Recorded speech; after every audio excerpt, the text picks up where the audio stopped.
Lecture du second livre des martyrs d'Israël. 7 frères avaient été arrêtés avec leur mère. À coups de fouet et de nerfs de bœuf, le roi Antiochus voulut les contraindre à manger du porc, viande interdite.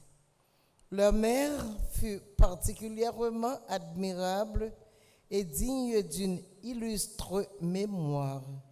Voyant mourir ses 7 fils dans l'espace d'un seul jour, elle le supporta vaillamment parce qu'elle avait mis son espérance dans le Seigneur.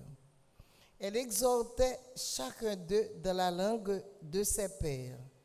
Cette femme héroïque leur parlait avec le courage d'un homme.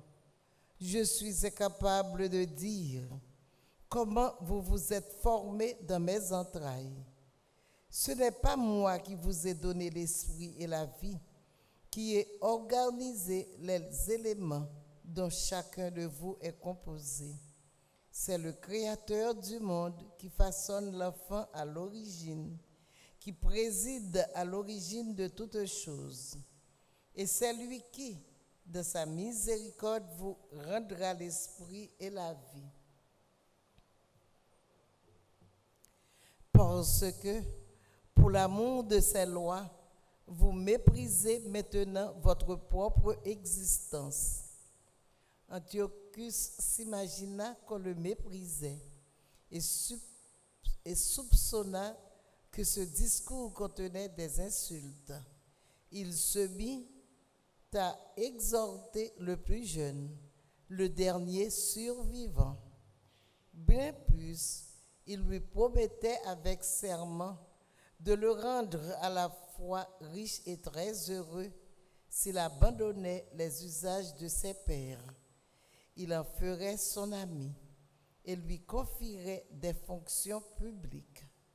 Comme le jeune homme n'écoutait pas, le roi appela la mère et il l'exhortait à conseiller l'adolescent pour le sauver. Au bout de ces longues exhortations, elle consentit à persuader son fils.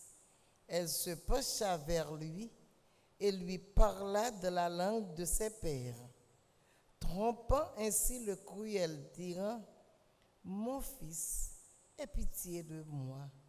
Je t'ai porté 9 mois dans mon sein. Je t'ai allaité pendant 3 ans. Je t'ai nourri et élevé jusqu'à l'âge où tu es parvenu. Je t'en conjure, mon enfant, regarde le ciel et la terre avec tout ce qu'ils contiennent. Regarde, sache que Dieu a fait tout cela de rien et que la race des hommes est née de la même manière. Ne crains pas ce bourreau. Montre-toi digne de tes frères et accepte la mort, afin que je te retrouve avec eux au jour de la miséricorde. » Lorsqu'elle eut fini de parler, le jeune homme déclara : « Qu'attendez-vous ? Je n'obéis pas à l'ordre du roi, mais j'écoute l'ordre de la loi donnée à nos pères par Moïse. Et toi, qui as inventé toutes sortes de mauvais traitements contre les Hébreux, tu n'échapperas pas à la main de Dieu. »